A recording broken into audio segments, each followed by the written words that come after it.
ಜೈಲಿನಲ್ಲಿ rowdy sheeter Naganath ಜೊತೆಗೆ ದರ್ಶನ್ ವೈಭೋಗದ ಜೀವನ ವಿಚಾರಕ್ಕೆ ಸಂಬಂಧಪಟ್ಟಂತೆ ಪ್ರತ್ಯೇಕ ಎಫ್ಐಆರ್ಗಳು ದಾಖಲಾಗಿದೆ. ದರ್ಶನ್ ಮೇಲೆ ದಾಖಲಾಗಿದೆ 2 ಪ್ರತ್ಯೇಕ ಎಫ್ಐಆರ್. ಕಾಫಿ ಹೀರ್ತಾ ಸಿಗರೆಟ್ನ ಮೂಲಕ ದಮ್ ಹೊಡಿತಾ ಕೂತಿದ್ದಕ್ಕೆ 1 ಎಫ್ಐಆರ್, ಇನ್ನೊಂದು ರೌಡಿ ಶೀಟರ್ ಧರ್ಮನ ಮೊಬೈಲ್ನಲ್ಲಿ ಸತ್ಯನ ಜೊತೆಗೆ ಮಾತನಾಡಿರೋದಕ್ಕೆ ಮತ್ತೊಂದು ಎಫ್ಐಆರ್. ಮೊಬೈಲ್ ಬಳಕೆ ನಿಷೇಧದ ಉಲ್ಲಂಘನೆಯ ರೂಲ್ಸ್ಗೆ ಈ ಎಫ್ಐಆರ್.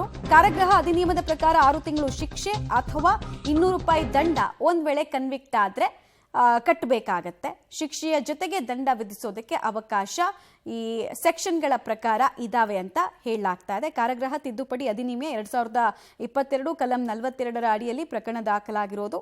ಸೊ ಶಿಕ್ಷೆಯ ಪ್ರಮಾಣ ಕನ್ವಿಕ್ಷನ್ ರೇಟ್ನ ಪ್ರಕಾರ ಕನ್ವಿಕ್ಷನ್ ಆದ್ರೆ 6 ತಿಂಗಳ ಶಿಕ್ಷೆ ಅಥವಾ 200 ರೂಪಾಯಿ ದಂಡವನ್ನ ವಿಧಿಸುವಂತಹ ಅವಕಾಶ ಇದೆ, ಅಥವಾ ಶಿಕ್ಷೆ ಜೊತೆಗೆ ದಂಡನೂ ಕಟ್ಟಿ ಅಂತ ಹೇಳುವಂತಹ ಸಾಧ್ಯತೆ ಕೂಡ ಇದೆ. ಎಲ್ಲವೂ ಡಿಪೆಂಡ್ ಆಗಿರೋದು ತನಿಖೆಯಲ್ಲಿ ಹೊರಬೀಳುವಂತಹ ಸತ್ಯ ಹೇಗಿರುತ್ತೆ ಹಾಗೂ ಇನ್ವೆಸ್ಟಿಗೇಷನ್ನ ಪಾರದರ್ಶಕತೆ ಮೇಲೆ.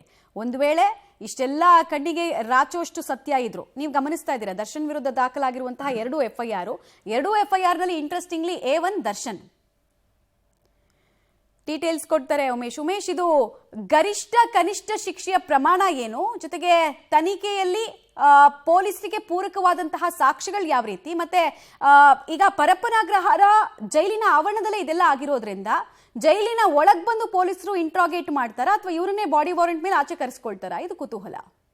ಮಮತಾ, ಇವತ್ತು ಮಧ್ಯಾಹ್ನ ನಂತರದಲ್ಲಿ ಕೋರ್ಟ್ಗೆ ಅರ್ಜಿ ಸಲ್ಲಿಕೆ ಮಾಡಿರುವಂತಹ ವಿಚಾರಣೆ ಬರಲಿದೆ. ವಿಚಾರಣೆ ವೇಳೆಯಲ್ಲಿ ಅಧಿಕಾರಿಗಳು ಆ ಕೋರ್ಟ್ ಗಮನಕ್ಕೆ ತರ್ತಾರೆ. ಅಂದರೆ ಈ ಪ್ರಕರಣ ಏನು ಉಲ್ಲಂಘನೆ ಆಗಿದೆ, ರಾಜ್ಯಾತಿಥ್ಯ ಪ್ರಕರಣ, ಇದನ್ನ ಸಂಬಂಧಪಟ್ಟ ಹಾಗೆ ವಾದ ಪ್ರತಿವಾದ ಆಗ್ತದೆ. ಆ ಸಂದರ್ಭದಲ್ಲಿ ಅಧಿಕಾರಿಗಳು ಈ ಆರೋಪಿಗಳೇನಿದ್ದಾರೆ ನಟ ದರ್ಶನ್, ವಿಲ್ಸನ್ ಗಾರ್ಡನ್ ನಾಗರಾಜು, ಕುಳ್ಳಾಸಿನ ಎಲ್ಲರನ್ನೂ ಕೂಡ ವಶಕ್ಕೆ ಪಡೆದು ವಿಚಾರಣೆ ಮಾಡ್ತಾರೆ. ಅಂದರೆ ಬಾಡಿ ವಾರೆಂಟ್ ಮೇಲೆ ವಶಕ್ಕೆ ಪಡೆದು ವಿಚಾರಣೆ ಮಾಡಬೇಕಾಗುತ್ತೆ. ಹಾಗಾಗಿ ಅದಕ್ಕೆ ಬೇಕಾದಂಥ ಅರ್ಜಿಯನ್ನು ಸಲ್ಲಿಕೆ ಮಾಡಿ ಅನಂತರದಲ್ಲಿ ನ್ಯಾಯಾಧೀಶರಿಗೆ ಅದು ಕನ್ವಿನ್ಸ್ ಆದ್ರಷ್ಟೇ ಅವ್ರನ್ನ ಬಾಡಿ ವಾರೆಂಟ್ ಮೇಲೆ ಕೊಡುವಂಥದ್ದು. ಉಳಿದಂತೆ ಇನ್ನೊಂದು ಅವಕಾಶ ಕೂಡ ಇರುವಂಥದ್ದು, ನೇರವಾಗಿ ಪರಪ್ಪನಗರ ಜೈಲಲ್ಲೇ ಒಳಗಡೆ ಹೋಗಿ ಪೊಲೀಸ್ ಅಧಿಕಾರಿಗಳು ವಿಚಾರಣೆ ಮಾಡೋದಕ್ಕೂ ಕೂಡ ಅವಕಾಶ ಇದೆ. ಅದಕ್ಕೇನಾದರೂ ಅನುಮತಿ ಕೊಡ್ತಾರ ಅನ್ನೋ ಈ ಅನುಮಾನ ಕೂಡ ಇರುವಂಥದ್ದು. ಹಾಗಾಗಿ 2 ಸಾಧ್ಯತೆಗಳು ಕೂಡ ಇವತ್ತು ಮಧ್ಯಾಹ್ನ ಕೋರ್ಟ್ಗೆ ವಿಚಾರಣೆ ಬಂದ ಬಳಿಕ ಗೊತ್ತಾಗುತ್ತೆ. ಈಗ ಸದ್ಯಕ್ಕೆ ಅವ್ರ ಕಾಲಂ 42ರ ಅಧಿನಿಯಮದಡಿ ಅವ್ರನ್ನ ಆ ಕೇಸ್ ಆಗಿರುವಂಥದ್ದು. ಅದಕ್ಕೆ ಶಿಕ್ಷೆ ಏನು ಅಂತ ನೋಡೋದಾದ್ರೆ ಕನಿಷ್ಠ 6 ತಿಂಗಳ ಕಾಲ ಶಿಕ್ಷೆ ಅಥವಾ